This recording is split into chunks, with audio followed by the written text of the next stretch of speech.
The battle against Mexico's cartels has reached a critical turning point. As President Claudia Sheinbaum faces intense pressure from the Trump administration, Mexico has now extradited 29 high-profile cartel operatives to the United States. The extraditions aim to curb the deadly fentanyl trade and stave off harsh economic tariffs. Yet with cartels deeply embedded in rumors of U.S. military intervention swirling, the question remains, is this the start of lasting change or merely a temporary concession? Our next report dives into the hidden alliances and rising tensions shaping this volatile drug war.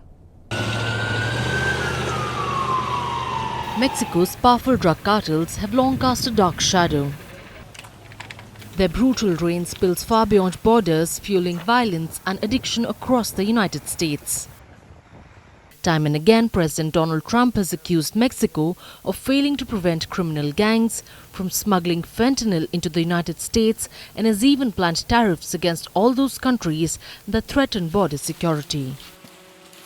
But we have to stop fentanyl from coming in, whether I like somebody or not, and we have to stop the illegal aliens from coming in. I think we've lost 200,000 people on average a year for many years, much higher than the 100,000, could be even closer to 300,000. However, a recent extradition of 29 top cartel operatives marks a seismic shift in the drug war. And leading the lineup is Rafael Caro Quintero, a living legend of crime. He's the mastermind behind DEA agent Enrique Camarena 1985 murder. His arrest in 2022 reignited a decades-long obsession for the US authorities.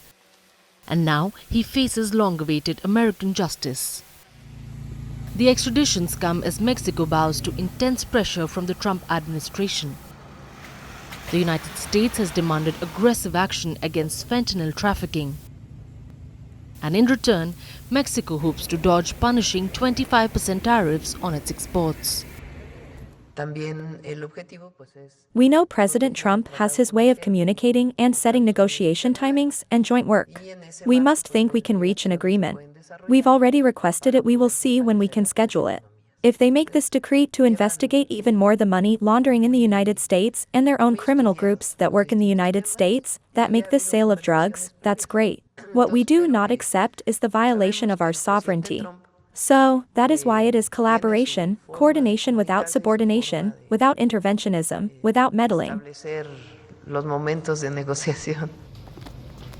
And the list of those extradited reads like the Hall of Infamy.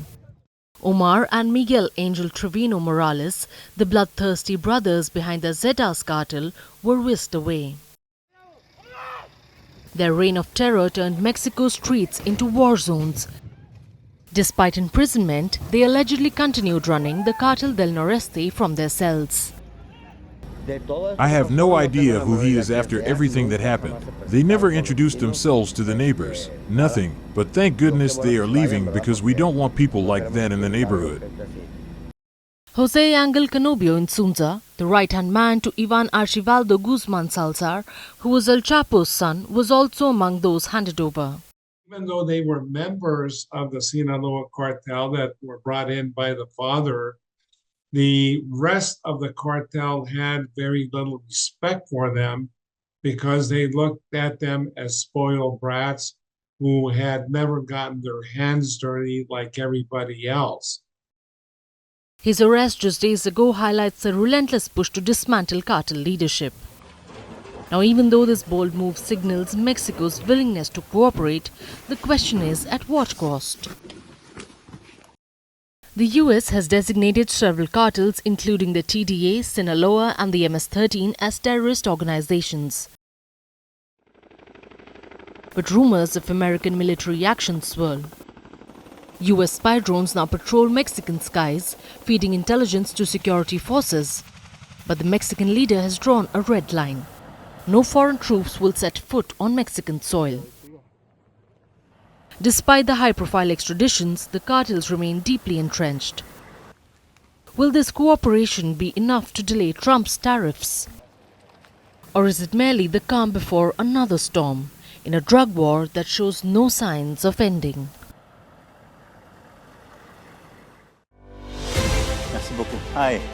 How are you? Very well, thanks. Thank you for being here. Namaste, Mr. President. Bharat Kalogan, Kumeri Namaste. How many people generally follow you in interviews? Typically, in a month, we have viewers up to 150 million. That's more than twice the population of France.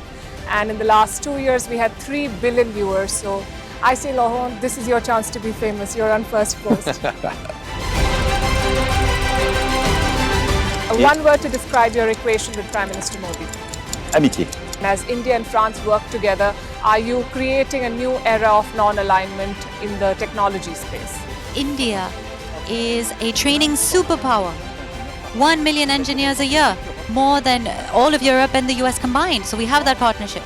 We have a partnership on the environment and the economy. We also have civilian nuclear programs. And that is something we've developed far beyond the France-India relationship. So we want to work together on AI.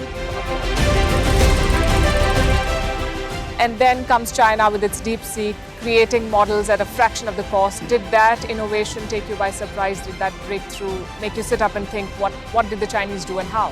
But what did DeepSeek do? They took everything that was already available from the last AI model and then they recalibrated it. So are you going to ban Chinese AI in France? So we don't have this American approach of banning tech because of where it comes from.